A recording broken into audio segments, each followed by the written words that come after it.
डरना नहीं है, जो सच्चाई है वो देश के सामने रखनी है। आप लोगों को दबाया नहीं जा सकता है। खून के अंदर फूले जी, अंबेडकर जी, गांधी जी, ये सब आपके खून के अंदर हैं और इसको कोई नहीं मिटाने जा रहा है, कोई मिटा ही नहीं सकता। जो देश के दलितों के अंदर दर्द था, उस दर्द को अंबेडकर जी समझे, उस दुख को अंबेडकर जी समझे, उस सच्चाई को अंबेडकर जी समझे और उस सच्चाई के लिए अंबेडकर जी लड़े। इसीलिए महात्मा गांधी की autobiography my experiments with truth, Mahatma Gandhi की autobiography my experiment with lies नहीं थी, जो शायद मोदी जी लिख पाएंगे। तो सच्चाई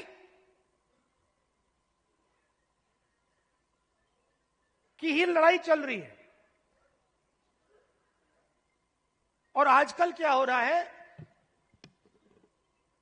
सच्चाई बोलना हिंदुस्तान में मुश्किल है, आसान नहीं। आप देख लीजिए, हमारी पॉलिटिक्स को देख लीजिए,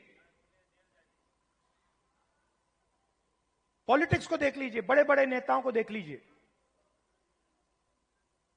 बोल नहीं पाते हैं। पूरा देश जानता है कि सच्चाई ये है और बड़े से बड़े नेता चुप हो जाते हैं। ये पूरे देश को दिख रहा है। मगर एग्जाम्पल क्या दिया? बुद्ध भगवान ने, अंबेडकर जी, गांधी जी, इन लोगों ने एग्जाम्पल क्या दिया? डरना नहीं है, जो सच्चाई है वो देश के सामने रखनी है। और यही आप लोग कर रहे हो, यही आप लोग कर रहे हो। आप लोग डरते नहीं हो, आप लोगों को दबाया नहीं जा सकता है। आपके अंदर, खून के अंदर फूले जी, अंबेडकर जी, गांधी जी, ये सब आपके खून के अंदर हैं और इनकी विचारधारा आपके खून के अंदर है, मेरे खून के अंदर है, और इसको कोई नहीं मिटाने जा रहा है, कोई मिटा ही नहीं सकता। मैं आपको आज 2-3 चीजें कहना चाहता हूं, मगर मेरी माइंड में एक सवाल है। तो सबसे पहले मैं आपसे सवाल पूछना चाहता हूं, देखना चाहता हूं, आप में से, आपने देखा होगा अमेरिका के राष्ट्रपति ने स्टॉक मार्केट की धज्जियां उड़ा दी हैं, देखा होगा, देखा ना? अच्छा, आप मुझे बताइए, आप में से, इस भीड़ में से कितने लोग स्टॉक मार्केट में पैसा डालते हैं? हाथ उठा के दिखाइए। अब ये देखिए, घूम के देखिए, यहां पे 1% से कम लोग स्टॉक मार्केट में पैसा डालते हैं, 1% से कम। अगर यहां 100 लोग हैं तो एक हाथ उठ रहा है। तो ये स्टॉक मार्केट आपका औजार नहीं है, इसमें अनलिमिटेड पैसे बने, मगर इसका फायदा आपको नहीं मिला।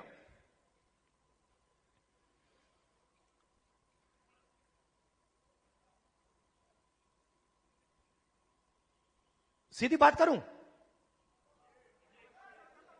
सीधा बोलूं, ठोक के, हमारे यहां पे केपी सिंह जी हैं, कहां है केपी सिंह जी? आइए आइए।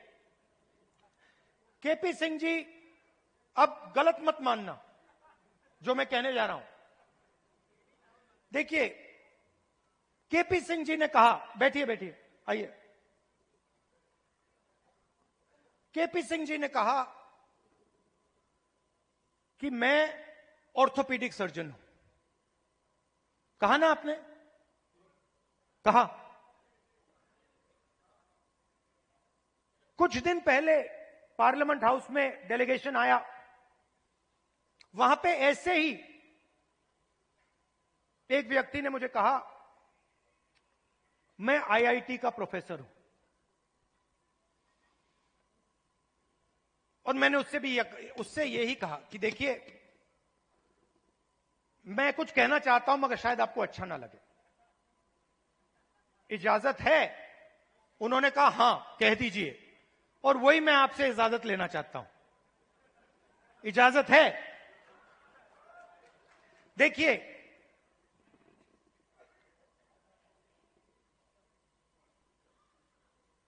आप में ऑर्थोपेडिक सर्जन की स्किल है, ऑर्थोपेडिक सर्जन की नॉलेज है, ज्ञान है। जो ऑर्थोपेडिक सर्जन होता है वो आप में सब कुछ है, मगर आप ऑर्थोपेडिक सर्जन नहीं हो। क्यों? क्योंकि पूरा का पूरा सिस्टम आपके खिलाफ काम करता है। आप सोचते हो कि आप ऑर्थोपेडिक सर्जन हो,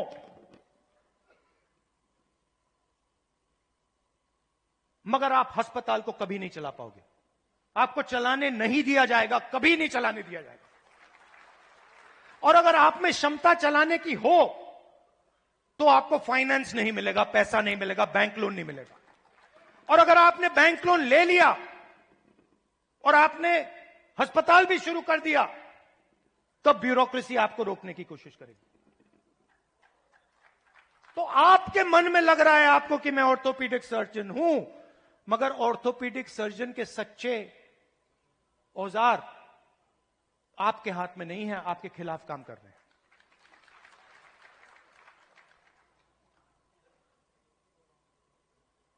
डेलीगेशन में दलित प्रोफेसर ने मुझे कहा कि मैं आईआईटी प्रोफेसर हूं। मैंने उनसे कहा नहीं भैया, आईआईटी प्रोफेसर की पूरी क्वालिफिकेशन आप में है, मगर सिस्टम आपको सच्चा आईआईटी प्रोफेसर नहीं बनने देगा।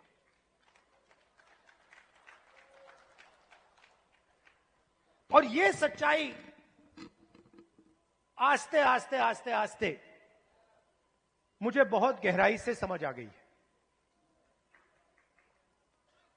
इस देश में अगर आप दलित हो, पिछड़े वर्ग के हो, आदिवासी हो, माइनॉरिटी हो, और उसमें मैं महिला भी जोड़ सकता हूं, पिछड़ा बोला, ईबीसी हो, अति दलित हो, अगर आप अपर कास्ट के नहीं हो तो आप सेकंड क्लास सिटीजन हो। और मैं ये ऐसे नहीं बोल रहा हूं, मैं सोच समझ के बोल रहा हूं, मैं पढ़ लिख के बोल रहा हूं, और मैं सिस्टम को बहुत गहराई से देखने के बाद बोल रहा हूं। मैं आपको 2-3 उदाहरण देना चाहता हूं। तेलंगाना में हमने कास्ट सेंसस किया, और बात अब तेलंगाना में कास्ट सेंसस से बहुत आगे निकल गई है।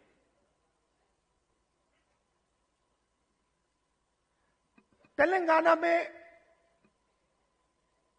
हम आपको ऐसा इंफॉर्मेशन दे सकते हैं, सामाजिक इंफॉर्मेशन, कि आप अपने सपने में भी नहीं देख पाओगे। वो कैपेबिलिटी अब तेलंगाना की सरकार के हाथ में है।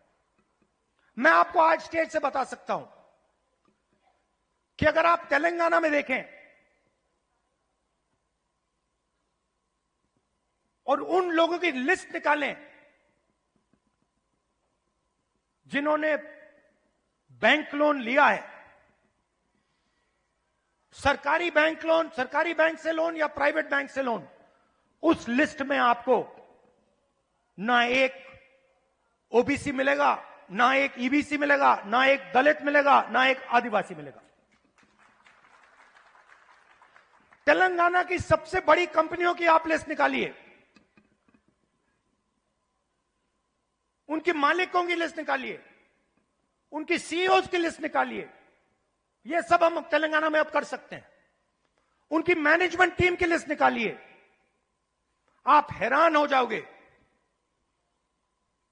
मैनेजमेंट में, सीईओ की लिस्ट में मालिकों की लिस्ट में आपको ईबीसी, ओबीसी, दलित, अति दलित, आदिवासी कहीं नहीं मिलेंगे, है ही नहीं।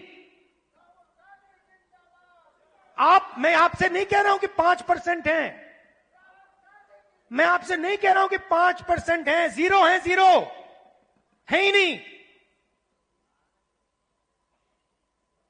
और आप दूसरे तरफ मजदूरों की लिस्ट निकालो, जो 21वीं सदी के नए मजदूर बने, गिग वर्कर्स, जो उबर चलाते हैं, जो 21वीं सदी की मजदूरी करते हैं, उनकी लिस्ट निकालो। 90% से ज्यादा, 95% दलित, पिछड़ा वर्ग, ईबीसी, आदिवासी, डोमेस्टिक सर्वेंट्स की लिस्ट निकालो। दलित, ओबीसी, ईबीसी, आदिवासी, अति दलित।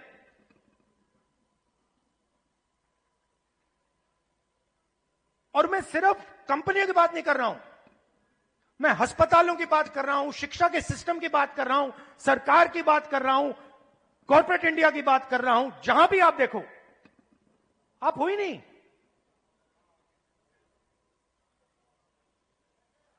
और तेलंगाना में अब वो पूरा का पूरा डेटा हमारे हाथ में है, जो नरेंद्र मोदी जी आपके हाथ नहीं डालना चाहता है। इसीलिए आपने देखा कि जैसे ही हमें वो डेटा दिखा, हमने रिजर्वेशन को बढ़ा दिया।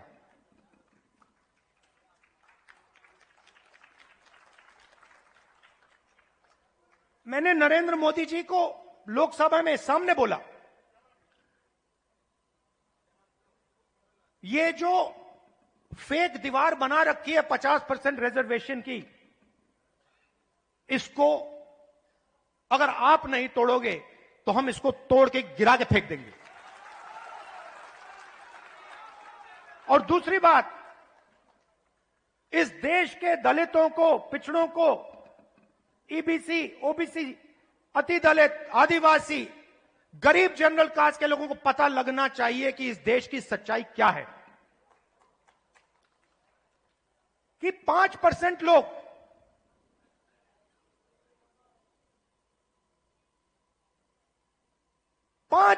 लोग इस पूरे के पूरे देश को चला रहे हैं।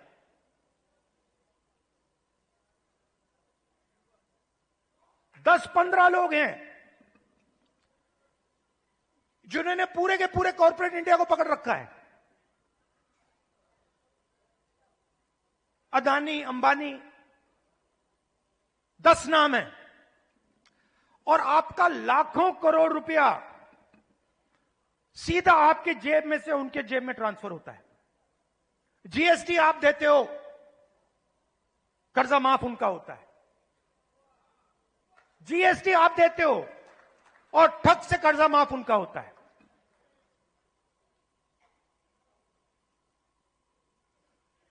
आप स्कूटर में पेट्रोल भरते हो,